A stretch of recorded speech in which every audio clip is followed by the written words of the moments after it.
Hey guys, gizmoddict here, and this has got to be my favorite Nokia phone so far. So in case you didn't figure out, this is the Nokia X6, also known as the Nokia 6.1 Plus, and Nokia has really hit it out of the park with this phone. I've had it for a month now and I've been really impressed with how the phone is. It's a big departure from the old Nokia 6 devices and it's a step in the right direction. So in this video, we'll be doing a full-fledged review of this phone and I'll tell you everything that you need to know about the Nokia 6.1 Plus. So without wasting any more time, let's get started, and before we start, make sure that you hit the subscribe button and press the bell icon as well so that you don't miss out more awesome reviews like these. Now, let's get started. Since we're talking about a Nokia device, we've got to start with the design and the build quality, and the Nokia 6.1 Plus is extremely good in this department. So the phone's body is actually an amalgamation of glass and metal. So you've got glass on the back and the side frame of the phone is actually made out of metal, and overall it gives a very rich and premium feel in the hand. It's definitely one of the best built phone in this price segment and Nokia has done a great job as always. The phone is available in blue, black and white, and honestly according to me this white shade looks the best out of all three. It's a refreshing change from all of the black and red devices, and if you're buying a Nokia 6.1 Plus then definitely get it in the white shade because I think it looks the best, and as you can see it really looks beautiful. I've actually even dropped this phone twice from 2.5 to 3 feet height, but fortunately I only ended up with a dent at the bottom and I broke my tempered glass. So moral of the story, please use a tempered glass on the 6.1 Plus, and if you guys want the one that I'm using, I'll link it below in the description box. Talking about that display on the front, we've got a 5.8 inch Full HD Plus display. You've got a tiny notch here, and I think the display quality is actually very good. The colors are great, the saturation is good, the viewing angles are also good, and overall it's a very good panel by Nokia. At 5.8 inches, it's not very big and it's not very small either, and it's perfect to use with one hand. So yeah, the form factor of the Nokia 6.1 Plus is great and I really loved using this phone. It's very convenient and I like the display as well.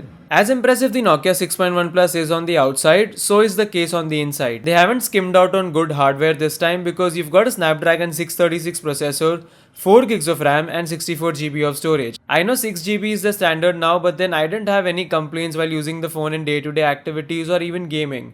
I could play PUBG and as you can see the gameplay was good too. Switching between apps and day-to-day usage was smooth, and that's thanks to the Nokia software. You've got Android 1, so it's a completely vanilla interface, but Nokia has added one or two gestures that help out a bit.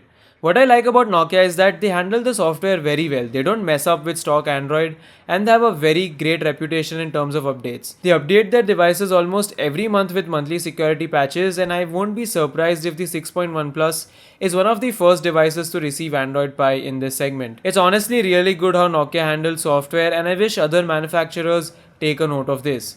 They've also kept the camera to API enabled by default, and that alone gives this phone a huge boost in terms of camera performance. The Nokia 6.1 Plus gets a 16 plus 5 megapixel sensor on the back and a 16 megapixel sensor on the front. If you're going to use the stock camera app that Nokia bundles with the phone, the photos will turn out to be average and you would think that the camera performance of the Redmi Note 5 Pro is better. But that's not true. Since the phone has camera to API enabled, you can actually install Google Camera and it completely changes the phone's performance. I actually have a dedicated video about this. I link it in the description box so that you guys can have an in-depth look at how good the camera is on this phone. The long draw is that this phone has one of the best cameras in this segment, and if you're going to buy the Nokia 6.1 Plus, don't be worried about the camera performance. Just install the Google Camera APK and you're good to go. So far the Nokia 6.1 Plus seems to be a very impressive device, but where people raise a lot of eyebrows is in terms of the battery life on this phone. We've only got 3060 mAh of battery, and although it seems quite low, I could easily get around 5 to 6.5 hours of screen on time on this phone. So the battery life is not bad, and for reference, the Mi A2 with similar battery capacity gave me around 4 to 4.5 hours of screen on time. So definitely the battery life on the Nokia 6.1 Plus is not bad. You can easily get through one working day without any issues. The Redmi Note 5 Pro and the Zenfone Max Pro might offer a bit more battery life. They are like 1.5 day devices, but then the Nokia 6.1 Plus will easily get you through one day from morning till the night. And I have had no issues with the battery life on this phone. For 3060 mAh standard, the battery life on this phone is great. The network reception and call quality on this phone is also actually very good. You've got dual VoLTE on this phone, so that's great. And audio via the headphone jack as well as audio via Bluetooth was very good. I have no complaints with it. One issue that a lot of people have been raising about the Nokia 6.1 Plus is that it only has Cat 6 support for LTE. So a lot of people think that the network reception would not be as good on the Nokia 6.1 Plus as it is on other devices that have higher Cat levels. But then the thing is, the Cat 6, the Cat 12, all of those ratings are for the network speeds. So for Cat 6, you can only go up to 300 Mbps in 4G, and I think that's a lot for India. I mean, no network supports more than 100 Mbps on 4G right now, so let alone 300 Mbps. So don't worry about the Cat 6 issue, is nothing, and it won't affect the network reception on the Nokia 6.1 Plus. Don't be worried about that. You've also got a fingerprint sensor on the back that's pretty fast, and this phone also has face unlock. It's actually hidden under settings, smart lock, trusted faces. So from there you can set up and enable face unlock on this phone.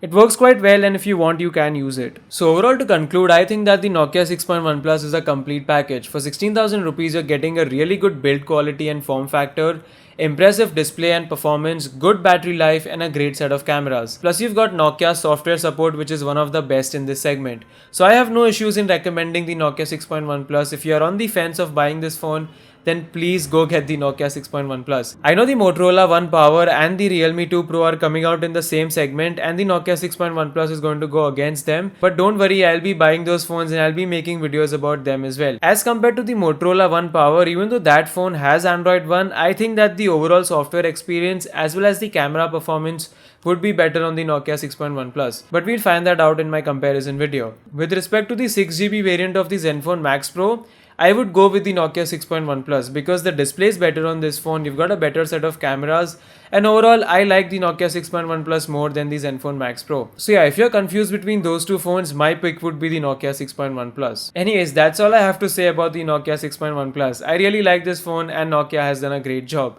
But make sure you buy it from Flipkart and don't buy it from the Nokia India's online store. I did have a lot of issues with my refund at the Nokia India online store. I've put the whole story on Twitter, so yeah, stick to Flipkart for buying this phone. That's it for now. If you guys liked this video, then please hit the like button and also press the red subscribe button and the bell icon so that you don't miss out on my new videos. You can also follow Gizmoddict on Facebook, Twitter and Instagram for more behind the scenes updates. Thanks for watching, and I'll be back in the notifications really soon. Bye.